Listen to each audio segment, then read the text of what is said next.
राधानगरी तालुक्यातील तरसंबळे येथे एका विवाहितेचा गळा दाबून खून केल्याची धक्कादायक घटना उघडकीस आली आहे। या प्रकरणी पतीसह सासू व सासऱ्यांविरुद्ध राधानगरी पोलीस ठाण्यात गुन्हा दाखल करण्यात आलेला आहे। पोलिसांकडून मिळालेल्या माहितीनुसार रुपाली प्रवीण गुरव असे मृत विवाहितेचे नाव आहे। या प्रकरणी तिचे वडील पांडुरंग दत्तात्रय गुरव यांनी फिर्याद दिली आहे। फिर्यादीत नमूद केल्यानुसार मृत रुपाली हिला तिचा पती प्रवीण बाबूराव गुरव, सासू रेखा बाबूराव गुरव आणि सासरे बाबूराव पांडुरंग गुरव सर्व राहणार तरसंबळे हे घरगुती वादातून तसेच वारंवार मारहाण आणि शिवीगाळ करत होते। दिनांक 10 एप्रिल 2026 रोजी पतीने तिला बेदम मारहाण केल्याचे तसेच सासऱ्यांनी पाठीत पाईपने मारहाण केल्याचे फिर्यादीत म्हटले आहे। त्यानंतर 12 एप्रिल रोजी सायंकाळी 5:30च्या सुमारास पुन्हा वाद झाल्यानंतर रुपाली हिचा गळा दाबण्यात आल्याचा आरोप करण्यात आला आहे। दिनांक 13 एप्रिल रोजी सकाळी 8च्या सुमारास रुपाली हिचा मृत्यू झाल्याचे समोर आले। सुरुवातीला हा मृत्यू नैसर्गिक असल्याचा बनाव करण्यात आला, मात्र मृतदेह पाहिल्यानंतर गळ्यावर जखमा आणि सूज दिसून आल्याने संशय निर्माण झाला। त्यानंतर दिलेल्या फिर्यादीवरून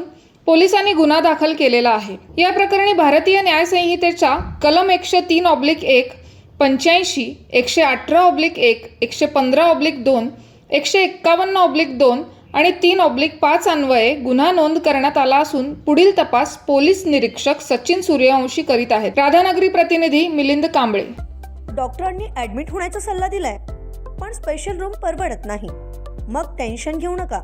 सूर्य हॉस्पिटलने प्रथमच अगदी कमी किमतीत सर्व सोयींयुक्त आणि रुग्णांची गरज लक्षात घेऊन बजेट फ्रेंडली रूम्स उपलब्ध केले आहेत। कॅशलेस सुविधांसह खिशाला परवडणाऱ्या किमतीत budget friendly economic special room. पत्ता कोंडावळ चौक, लक्ष्मीपुरी, कोल्हापूर। संपर्क 9822 63 54 69।